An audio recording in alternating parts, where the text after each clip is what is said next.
It is great to speak with you. We were just talking before we started recording. We talked before. Can you remind the folks on what show we were talking about? Yeah, I was I played Galileo in the North American tour of Queen's "We Will Rock You" musical. That musical was so damn good. And I was telling him before we started, it's in my top three shows that I love, but it's my number one after party show that I had a blast. And you're back with another classic, Rock of Ages. Man, oh man. And as we speak, you guys are doing rehearsals right now. So thank you so much for making time to speak with me. But you got to be so happy being in basically two classic all-time great shows. How does that feel, man? Yeah, definitely grateful. We start our previews tomorrow, which is a week of performances before our official opening night. So we'll have audiences there, and it's for us to really start understanding the responses of the audiences. But today, I definitely had a moment of huge gratitude when I was on the streetcar and just being in the city that kind of raised me and being around all the people. It's nice not to be on a North American tour and actually be sat down in a city for a while to have that support system and also just get to be on the stages that I admired when I was a young kid wanting to do this for a career. So I'm feeling pretty hyped for sure. You should be. Look, for folks who have never seen Rock of Ages, talk about the story behind it. And most importantly, talk about the music, because the music is just important, or maybe could be even a little bit more important than the characters. Oh yeah, the music is definitely the driving force here. It's a jukebox musical, so it's a compilation of a whole bunch of 80s huge rock anthems, everything from Don't Stop Believing to Here I Go Again to We're Not Gonna Take It. It's so much fun. It's one of the funniest scripts, incredibly self-aware that it's a fun jukebox musical, and it takes place on the Sunset Strip in Los Angeles with a bunch of interconnecting storylines of these artists and these uh, the government of Los Angeles, as well as the city's residents, all coming together and using the power of music to keep the energy and the spirit of LA alive. So we're having a good time. This cast is wild. I've watched so many of these people growing up, and to be on the same stage as them is every day I'm having pinch me moments for sure. So trying my best to live in the moment and also make myself proud, because I'm trying not to be the imposter that I feel like I am around all these absolute stars. Never. Who's your character?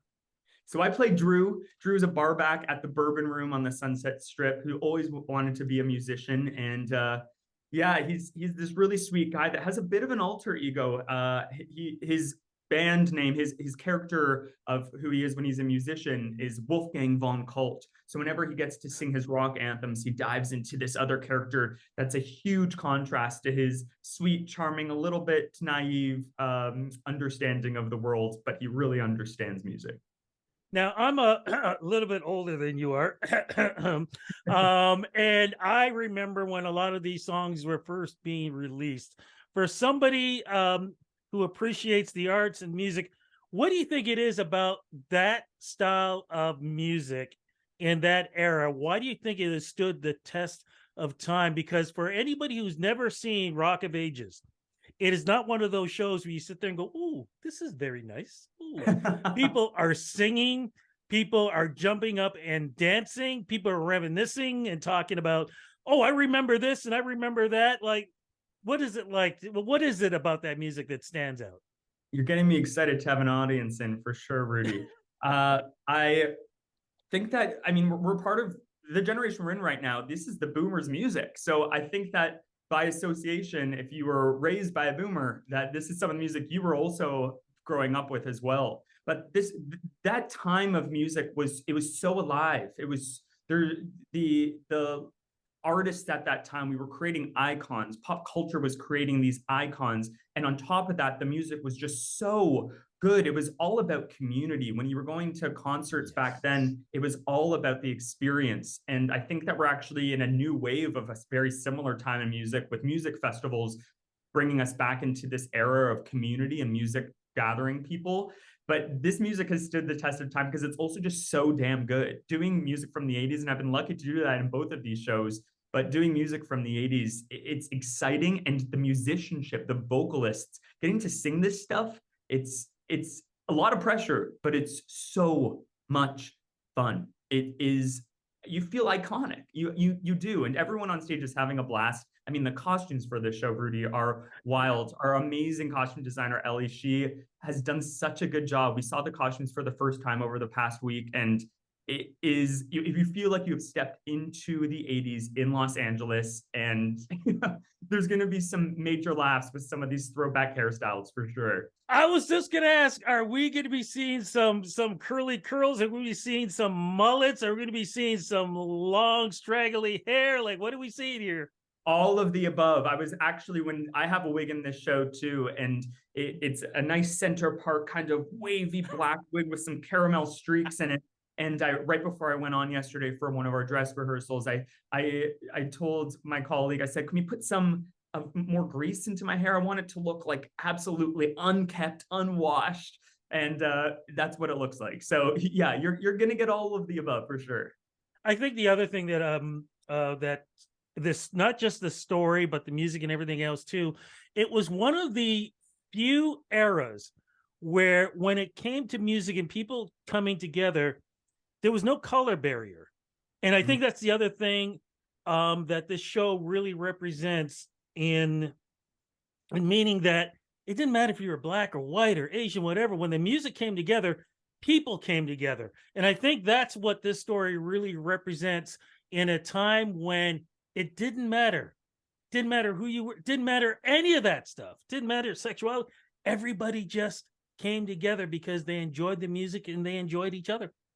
Completely. Yeah, we have a beautifully diverse cast of people who are so incredibly talented, but I think will really represent what you're saying as well too. There's a storyline in the show of the mayor of Los Angeles who wants to keep the order of the city's past in line, but also is trying to be a bit of a money grubber, as they say, and trying to tear down the Sunset Strip. And then there's a group of protesters who are a bit more left wing, but also trying to keep up the beautiful artistic history of the city as well, which is rooted in its diversity and its celebration of what Los Angeles is to be, this mosaic of adversity and diversity and music and celebration. So that storyline is so integral to this, and it has so much to do with the music. I mean, some of the songs in the show, like "We're Not Gonna Take It," has become this total protest song, and it's absolutely hilarious. And the opening of Act Two, actually, we do the final countdown, and you kind of get to see all of these storylines come together and just have these moments. But it's this hilarious number that ends with, spoiler alert, but the mayor swinging on a wrecking ball to basically show that he's going to try to make a stand against all of this music and the new era of what he wants and what its population wants. So, anyways, it's going to be so much fun, and you're so right. The community here is it's just so integral to the show.